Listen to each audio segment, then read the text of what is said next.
Well, we now know tons about the Celestial Dungeons, and I have actually managed to get in one before the server went down again, but the server's having some real big problems at the moment, so I plan on probably releasing a part 2 to this video when I actually get in, try some of them out, let you know the difficulty of them, which I don't imagine is going to be particularly difficult, but yeah, I'll give you a proper hands-on experience.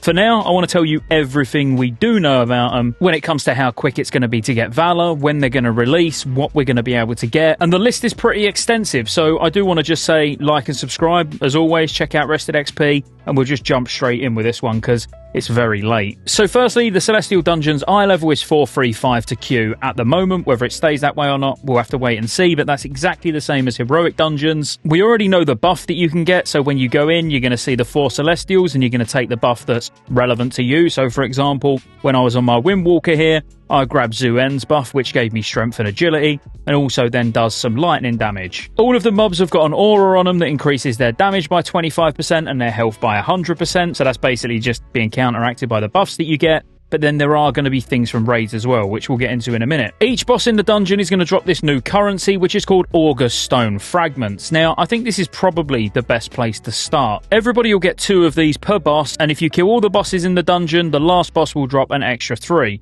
So you're going to get a lot of these. But you're also getting them from doing a daily Celestial quest and queuing with the random dungeon finder as well. So when you do the first one of the day using the random dungeon finder tool, you're going to get 4 extra fragments, and then any more you do after that will give you an extra 2. So we're going to be getting lots of these, and when you just look at the vendor and the rewards that come from it, nothing is particularly expensive. Most items are between 25 and 40, and you're going to be getting, I don't know, let's say 13, 14 on average, I would guess, each one. Obviously more than that if it's your first one or it's the one that you're doing the quest for. So it's not going to take long to get some of this gear. Now, where you get your daily challenge mode quest, this is where you also get your daily Celestial Dungeon quest, and it's basically to go and do a specific Celestial Dungeon. But it's going to reward you with a good chunk of Valor, and by the way, these are giving really good Valor as well, so getting Valor cap now is going to be absolutely no problem whatsoever. But they have made sure quest-wise, it will never be the same Celestial Dungeon 2 days in a row, and it will never be the same one as the challenge mode quest either. How many of these August Stone Fragments a character can hold will be low at first, but increase with the release of each raid tier. And some of the best things about it is what they've done to alleviate some of the things I've been complaining about. I genuinely feel like I've been listened to.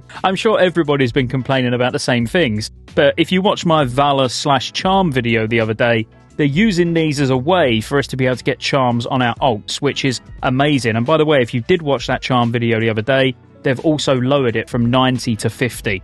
Getting bonus rolls will be easier, and it's going to be really easy because you don't even need to go out in the open world and do anything now. You'll be able to do Celestials to get your bonus rolls each week, which, well, I'm really pleased about. But the original Raid Finder items have been added, and they've just been relabeled as Celestial items instead of Raid Finder items, which is cool. Obviously, you're going to be able to get achievements as well by completing them. And then they've added various mechanics from the bosses in the current raid tier. Now, the ones that I've seen personally data mine was to do with Scottejaye, so the final boss in Heart of Fear. I hope I said that name right. But again, once I get in tomorrow and get a real hands-on impression, I might even get time to do 1 or 2 before I go to bed tonight, depending how long it takes me to edit. But I will do an updated video talking about the difficulty of them, probably over the next couple of days. But there are going to be quests that you can get as well to progress the legendary quest line, which we also knew about already, where you get a chance of gaining Sigils of Power and Sigils of Wisdom from the end bosses in the Celestial Dungeons while on the associated quest. Now, players can earn progress towards their legendary quest line by defeating Shah of Doubt and obtaining the Chimera of Doubt while on the associated quest as well. So these are going to be new quests, I'm guessing,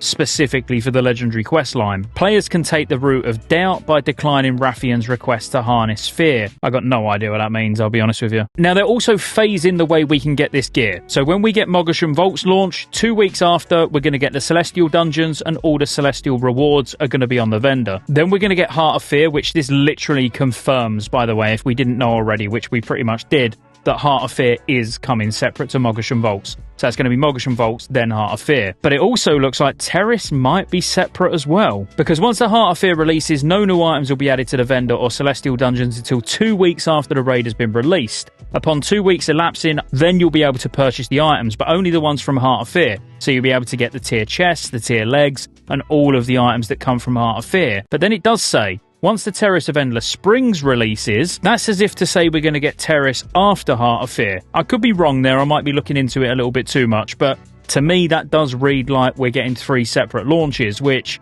I don't know. I think 2 would be enough. Moggish and Volts on its own, then Heart of Fear and Terrace together. But then once Terrace has been released, 2 weeks after, you're going to be able to get tier shoulders, helm, and hands. Now, I've got to be honest, I don't know if any of you know the loot inside out. I mean, I don't claim to know the loot inside out, but, I know the loot reasonably well in Mr. Pandaria.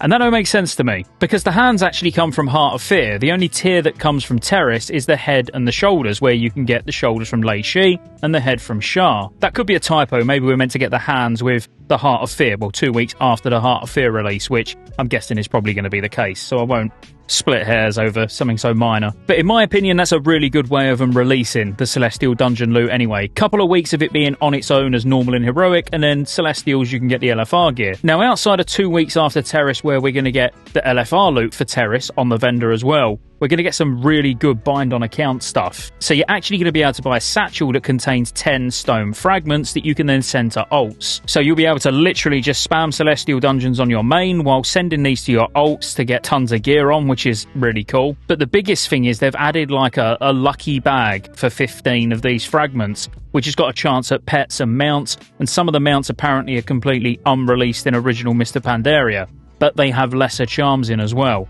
So this is a way you can get bonus rolls on your alts by doing Celestial Dungeons on your main, so I think that is super, super cool. But overall, the Celestial system just looks absolutely amazing. Such a big improvement on what's already seemed very successful being the Twilight Dungeons, and if you haven't seen my video where I look through all of the class changes as well, go and check that out. I wouldn't imagine it was posted that long ago. Be sure to like and subscribe, and I'll see you on the next one.